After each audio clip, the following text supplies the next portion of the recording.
Sing the wondrous love of Jesus, sing His mercy and His grace. In the mansions bright and blessed, He'll prepare for us a place. When we all get to heaven, what a day of rejoicing that will be when we all see Jesus. We'll sing and shout the victory. While we walk the pilgrim pathway, clouds will overspread the sky. But when traveling days are over, not a shadow, not a sign. When we all get to heaven. All right. So we're in Exodus 21. We're going to begin in just a few minutes in verse 12 with new material. We did chapter 21, verses 1 through 11 last time, which was 2 weeks ago. So that section, verses 1 through 11, dealing largely with Hebrew slaves. How did a Hebrew become a slave in this time? Now, we know that they were slaves to the Egyptians, and they were carried away into bondage several times by foreign nations. But under the law, once the nation is beginning to be formed, and God's law is in force, and Moses is leading them, and they move through the wilderness, and then eventually under Joshua's leadership into the. How did a Hebrew man become a slave? I'm sorry? Okay, purchase, but who sold them? How did it happen? Okay, that's exactly, it was voluntary. Well, sort of voluntary. Usually it happened one of two ways. Either you owed a debt that you could not pay, and you would indenture yourself to relieve that responsibility of the debt, or you were abjectly poor and sold yourself into slavery. And there are two different passages that deal with these two different ideas. This one in Exodus 21 is the servitude that's kind of more, I don't know, how do you say, can you really call this minor when you're talking about being in bondage to someone? It's less severe than the one that's dealt with in Leviticus, which is, I think it's chapter 25. Chapter 25. If your brother becomes poor and cannot maintain himself with you, you shall support him, blah, blah, blah, blah, blah. It goes on. If your brother becomes poor, this is verse 39, and sells himself to you, you shall not make him serve as a slave. It goes on to say in that context that those people were to be released when the Jubilee year came around. Now, how often was Jubilee? Every 49 years. So that was a long period of servitude. This one is very specific that in the 7th year, they're to be released. And so this is some type of a lesser circumstance, more likely a debt or an obligation that you couldn't figure out another way to meet. You agreed to serve. The circumstances you entered in, God said those are the circumstances that you are to leave. The marriage thing gives some people some problems because it says if your master gives you a wife while you're there and it comes time for you to leave, if you went in single, you leave alone. And so then the question becomes, well, wait a minute, why would he do that? Well, there's a couple of things to consider. First off, it's very unlikely we would be talking about a Hebrew wife. More than likely, it would have been another servant of the household, likely someone who was a foreigner. At least that's what most of the scholars have come to the consensus of. But at any rate, it is really to protect the one who is indentured, to say you leave in the circumstances in which you came. Now, did God put a provision in? If you were given a wife, you decided you loved your wife, and you didn't want to leave your wife when you were freed, what did you have the option of doing? Staying. Staying how long? Permanently. You could make that choice. By the way, if a servant loved his master that much and loved the wife that was given to him that much, and he said, you know what? I'm going to give up my freedom for the remainder of my life. And he went and was brought to the doorpost and had a awl driven through his ear to make a sign of that. What would that tell you about his loyalty to his wife and to his master? I mean, you couldn't get much better testimony than for someone to say, you know what? No, I refuse to leave. I'm going to stay, and I'm going to stay under these circumstances, which are less than ideal, because I love my master and because I love my wife.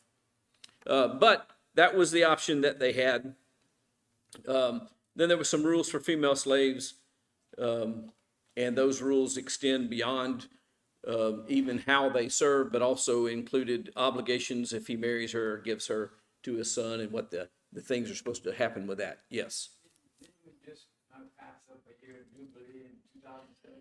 I would not be in any position to tell you for sure exactly when it was, but right. It was a few years ago. What? Yeah. But a few years, sometimes to me, I think it was just a few years ago, and I found out that was 20.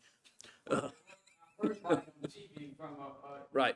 an Israeli professor that was talking about it. Right. Yes, sir. Wasn't that the reason that there was a split in Israel and Judah, because Solomon imposed high taxes and slavery on his brethren in the northern tribes? Well, and that's a different topic, right? And of a kind that would have not been appropriate. Now, there's a couple of things I want us to understand about what we're talking about here, because of the history of our, it's not really our generation, but the history we grew up learning about, and the slavery that was practiced in the West. The way that those individuals came into slavery was very different. Okay, so in the Hebrew discussion here, these are people who are voluntarily indenturing themselves to people because they have a debt or they need money, and they get paid. And there's regulation that says you treat them, if they're Hebrew, you treat them like they're a hired worker for you, not like they're a slave. But even beyond that, there are passages that instruct very specifically about even foreigners who dwelled in the land were to be treated like their brethren. And the reason, and it says this both in Exodus and Leviticus, and the reason, we're going to get to that, I think it's in the very next chapter in Exodus. The reason for that is given because you were in bondage in Egypt. And so you remember that you were sojourners in Egypt and how you were treated there. When they're sojourners in your land, you treat them as if they're natives. You do not treat them, and you do that to remember. And really, all of this is written to underscore the second great commandment, which is love your neighbor as yourself. All of these laws are about that. And I think at the end of the class 2 weeks ago, I made mention that these laws particularly that we're dealing with right here are laws that arise from the general principle of do unto others as you would have them do unto you. So you have this person who comes to you, they have a debt to you, or they owe some money to someone else, and they can't pay it. They come to you and they say, look, I'll serve you for the next 6 years if you'll pay this debt for me, or whatever the arrangement was. Now I've become this person's master. and I have authority over them. How should I treat that individual? Well, the principle of doing to others as you would have them doing to you, which comes forth out of love your neighbor as yourself, would say, I've got this person who is in servitude to me. I need to treat them the way I would wish to be treated if I was the one in servitude, which does away with a lot of the ill treatment that has gone on in the name of these relationships.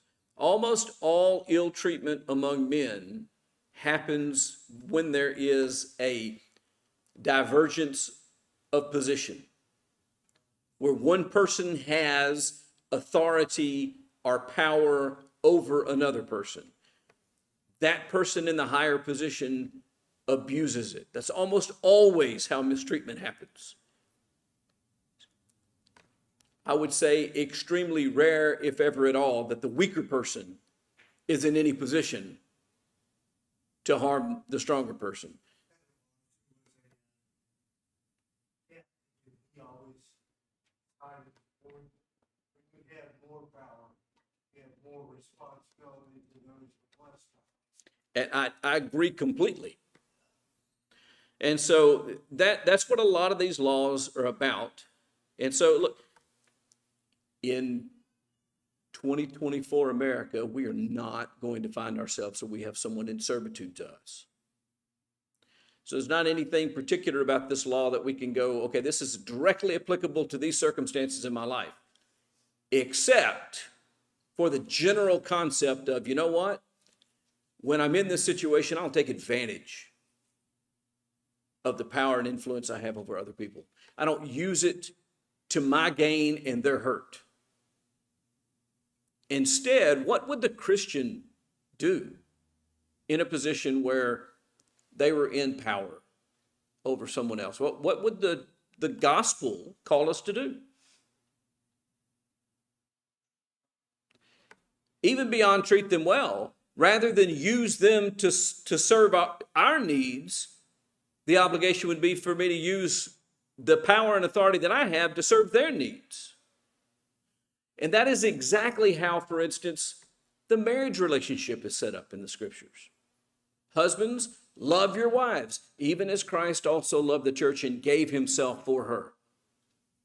Okay, so God has given the husband the position of authority, but he's to use that authority for the well-being of the wife, not for himself. Yes.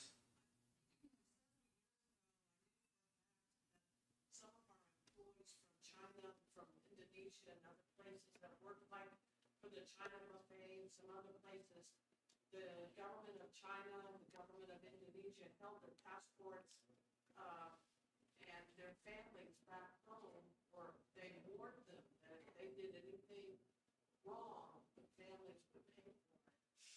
And I haven't checked on a few things lately, but I know that's still going on. There's a lot of stuff that goes on in the world.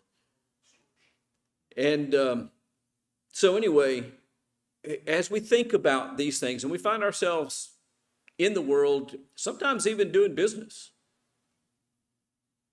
not just locally or nationally, but sometimes we find ourselves doing business internationally. What do I do? How do I handle these situations? And just because I can do it, or it's quote unquote legal for me to do it, is it the right thing to do? And the answer is not necessarily. There's a difference between moral and legal. And the scriptures impose upon us a morality based upon looking at others as equal in value to ourselves. Now, I believe that the scriptures not only say that in terms of me not thinking that you're lesser than me, but also not thinking that you're greater than me. I think the equal nature of it is exactly that. We're all brethren. We're all on equal standing. And so when it does come to situations like parents given authority over children, how should those parents use that authority? to the benefit of the children, which is why Galatians 6 says not to exasperate your children. What about, okay, governments exist. People get into positions of power in government. People have jobs that grant them certain authorities. How should I use that authority? Well, in the well-being and interest of my constituents, not myself. And most corruption happens by people who have found themselves in a position of power and authority, serving themselves over their constituents.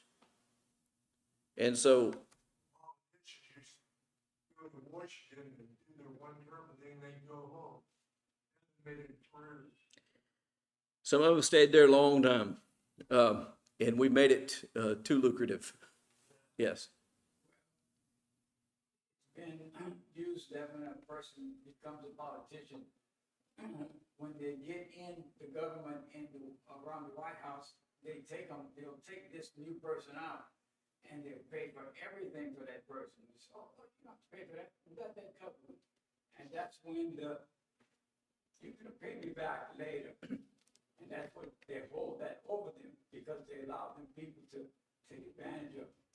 Which, by the way, if we apply the principle of what we're talking about here, which I think is what we can extract from this, is a general principle about how we should behave if we're going to be godly. Because what has God done? Has he acted in man's best interest or his own? In man's best interest. So if we're going to be godly, then we're going to have to act in others' interest above our own.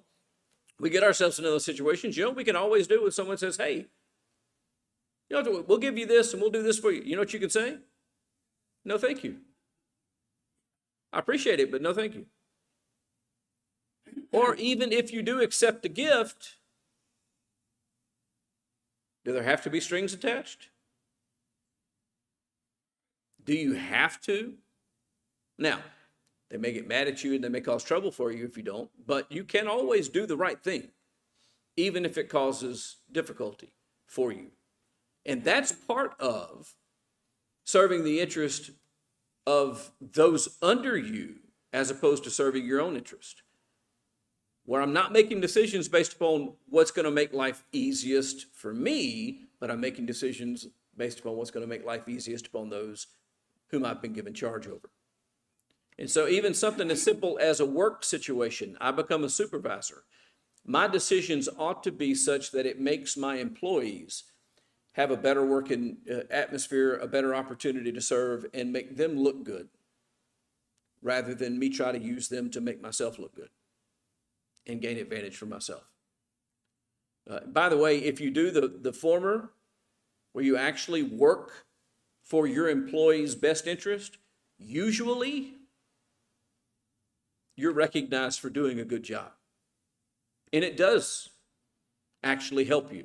Not always. Sometimes people take advantage of the situation, take credit for things, and make themselves look good at your expense. Maybe that happens, but that doesn't give me liberty to mistreat. If a servant acted inappropriately, did that give the Hebrew slave owner the right to abuse the man? Absolutely not. God says, no, you treat them like your brother. You treat them like one of the family. You don't treat them as if they're property that you can do anything you want to with, but you treat them with the respect of a human being. Same is true today in a situation. If I'm put into a position where I have some measure of authority, I treat those who are under my charge with respect as human beings. So that's kind of the takeaway for this. When God gives the law to these people, he is laying the foundation work for understanding what the gospel is about. This is the tutor that's leading people to Jesus. All right, next section. He deals with violence. And again, this is not exhaustive. We're not getting every law that there was. in this. We're getting just some very short introductory ideas into these things. I label these verses 12 through 36 as laws about violence, and I labeled them that way because there's all sorts of different things that fall underneath the category here. You may have in your Bible, if you have headings, laws concerning personal injury or something like that stuck in there. That's appropriate as well. There's some personal injury stuff in here. The interesting part about it is a lot of these principles actually are reflected in our current civil code in the United States. We still practice and understand justice largely the same way that it's spelled out here. By the way, that is because most of our laws arose from common law. Most of common law came from natural law. Most of natural law was derived from understanding the scriptures and God. So anyway, he who strikes a man so that he dies shall surely be put to death. All right, verse 12 is pretty plain. If I kill you and I don't have any reason, and what do we call that in our society? In this case, it would not be manslaughter. In this case, it would be actually murder, because there's going to be a provision for manslaughter. Right. The reason's not specified here, but the intent to kill is there. Yeah. He who strikes a man so that he dies. That's the intent. I'm trying to kill you, and you die, put to death. How far back does that go, by the way? Is this a new law? This isn't a new law. When did this law get actually put into force on the earth? Anybody remember? It was after that. It was after the flood. Genesis 9, after the flood's over with, God says, as I gave you the green plant, I'll give the animals also. And then he put a limit on it. Only you shall not take the life of a man. Anyone who sheds man's blood, by man shall his blood be shed. So since the flood, this has been the law. But if he did not lie in wait for him, so here's the provision. I didn't position myself and wait for Sean to get to my house so I could put a bullet in his head. But God let him fall into his hand, then I will appoint you a place to which you may flee. Now, what's this about? What this is about is what we're eventually going to, as you get further into the law, there's going to be, once they get into the land, there's going to be certain cities that are appointed that are called cities of refuge. This is the foundation for that. And here's what that's all about. A lot of people don't understand it, but here's the simple thing. Did I murder Howard, or did I just happen to kill Howard, or did I have some reason to kill Howard? Okay, is it murder? Is it manslaughter? Is it justifiable? Who knows? If I can get to a city of refuge, in that city of refuge, I could stay and get a proper hearing and trial to determine whether or not I was guilty. And that's what the cities of refuge were all about, was providing protection even to the accused criminal. Even to the accused criminal, there was a certain measure of protection that was afforded. And that's what this is introducing. If, however, a man acts presumptuously toward his neighbor so as to kill him craftily, you're to take him even from my altar that he may die. Okay, so if it's a planned, premeditated, scheming kind of murder, he says, you're to take him even from my altar that he may die. Now that's pretty strong language. But it says, look, if I just because of malice and hatred decide that I am going to slaughter someone as if they are not even worth human life, there is no protection afforded me. I deserve to die.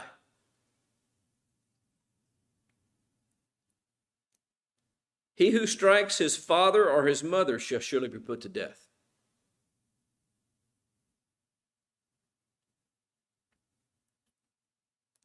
He who kidnaps a man. Now I'm going to stop right there because this verse is very important in connection with the laws about slaves we studied in verses 1 through 11. Because kidnapping is how the most modern version of slavery in the West came into it. How did these people become slaves in the Western world? I'm sorry? They were kidnapped. They were taken from their homes. They were put on ships. They were brought to a strange place.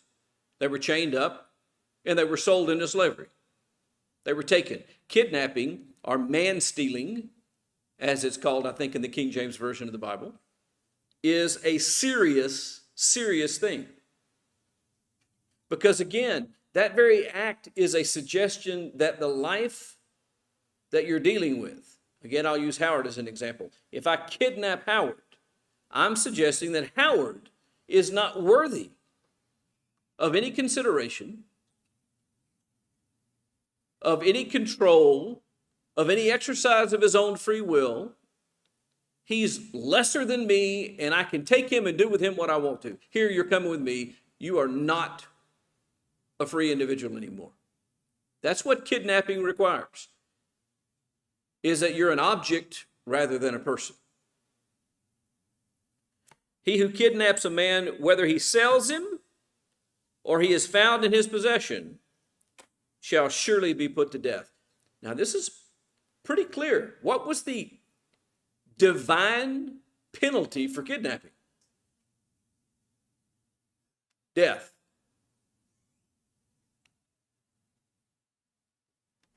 How important is human life to God? It's extremely important. Capital punishment, according to Genesis 9, arises purely on the basis of the fact that man was created in the image of God. And so if I fail to show other humans the respect that they deserve as one who was created in the likeness and image of God, I forfeit my own right to live. That's what all this is about.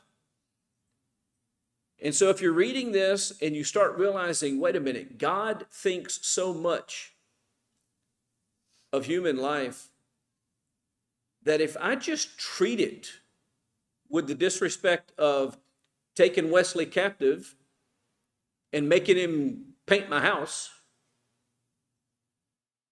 or taking Wesley captive and bringing him somewhere and selling him. And by the way, don't think that this doesn't still go on today. It happens all the time, especially with children and women. They cut people up and sell their body parts today. Well, they do that too. But children are sold into sex slavery more than we would like to know. Pictures you see on the walls of all these kids, that's all people being. That is more than likely the case. He who curses his father or mother shall surely be put to death. To fail to respect divinely appointed authority, to fail to respect the authority of my parents, to speak back to them or to curse them, that's reflective upon my attitude toward God. Same thing with the governing authorities. If you base what you read about in Romans 13, to resist the authorities in Romans 13, he says, is to resist the will of God. We would do well to learn that lesson as well. To resist these things is an affront to God. It's to say to God, I don't really care that this is the way that you have ordered things. I'm going to do what I wish to do. And the most damning thing that can happen to someone is not the forfeiture of their physical life. It's the forfeiture of their soul. Ultimately, why is taking human life so serious? Okay, the general principle is spelled out in the Bible, because he was created in the image of God. But what does that mean? Why is it so serious? They took his son. Okay. They have a soul. That soul doesn't cease to exist.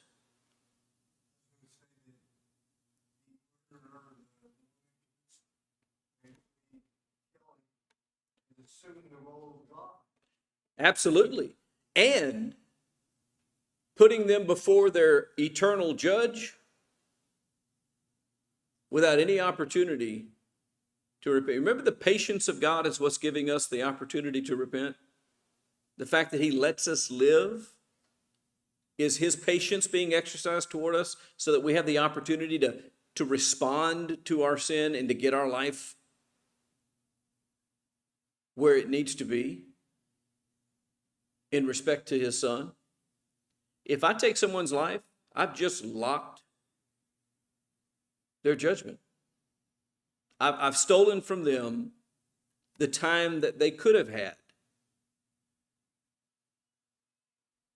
What a serious thing that is.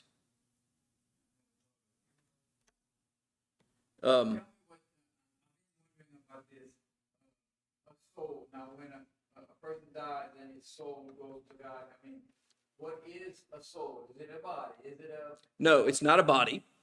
It is in contradistinction to the body. It's called in the book of 1 Corinthians the inner man, as opposed to the body, the outer man.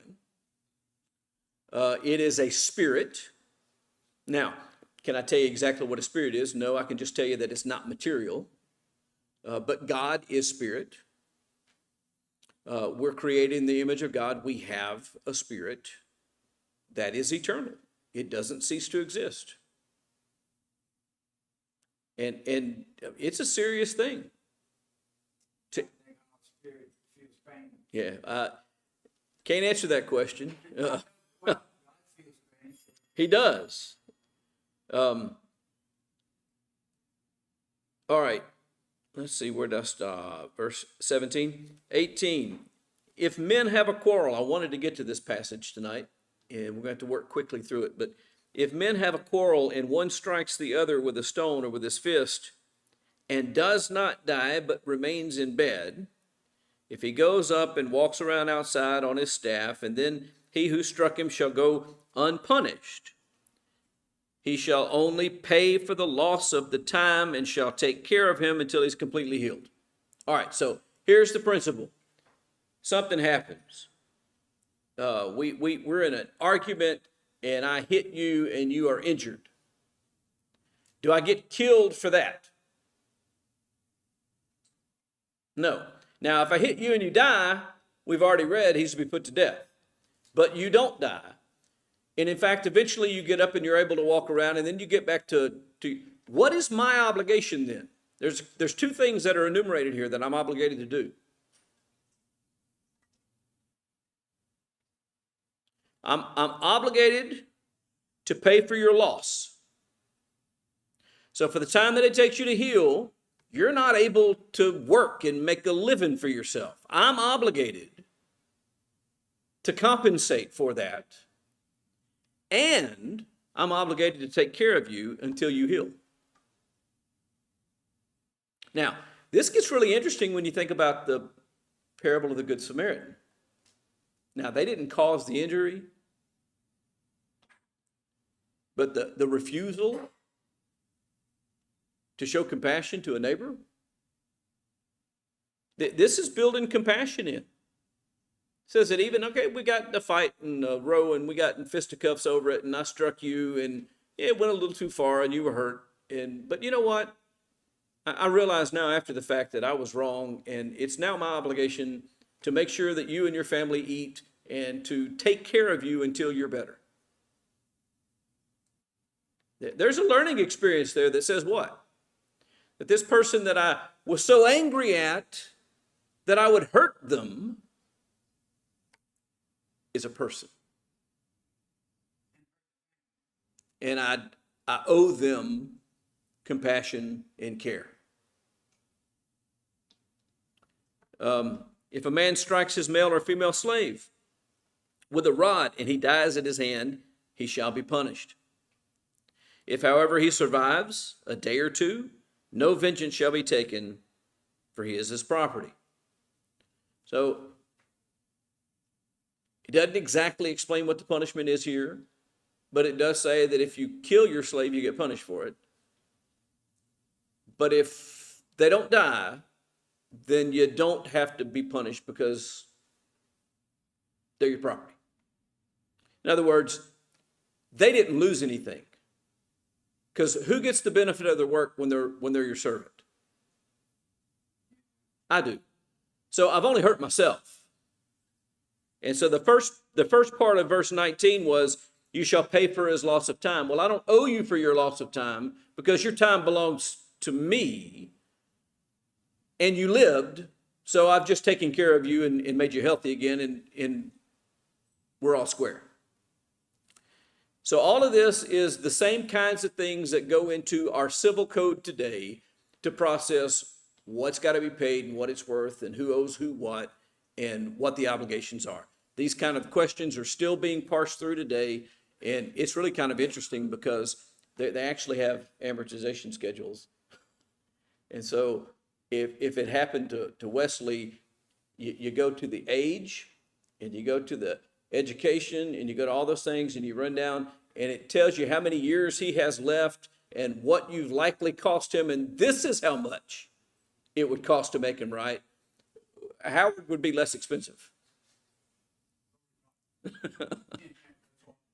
Jeff would be less expensive. It's the same thing. It's the exact same thing here. Because the loss is to you and not to him, you don't owe him to pay for his time. But if he dies, then you're going to get punished for it. Because death, that's a problem. You've just taken something from them that's not yours to take. That's the second bell I have to stop. Starting in verse 22, and that's where I want to pick up next time. Starting in verse 22 is an extremely important thing that is applicable to our lives here and now. And so that's where we'll start next time if the Lord wills.